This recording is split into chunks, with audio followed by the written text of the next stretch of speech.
ससुरा में सुख नहीं ऐसन हुक बा, हमरो बतर सल सटा में बुक बा। हाय ससुरा में सुख नहीं ऐसन हुक बा, हमरो बतर सल सटा में बुक बा। ये सखी रखल बतर बनो चनिया, होखत जिया न जवानिया। ये सखी रखल बतर बनो चनिया, होखत जिया न जवानिया। होखत जिया न जवानिया।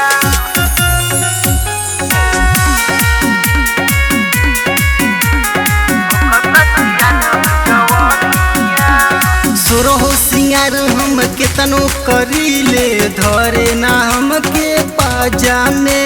रहेला राती भर उहो ये सखी, दूसरा के संगे माजा में।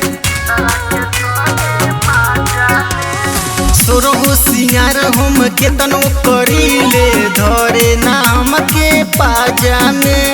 रहेला राती भर उहो ये सखी, दूसरा के संगे माजा में। कि जीव जोरी जता देख के रहनिया, कि होखत जिया न जवानिया।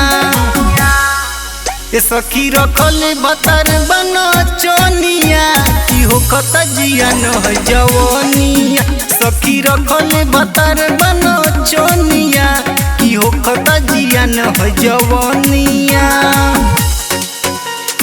होखत जिया न जवानिया।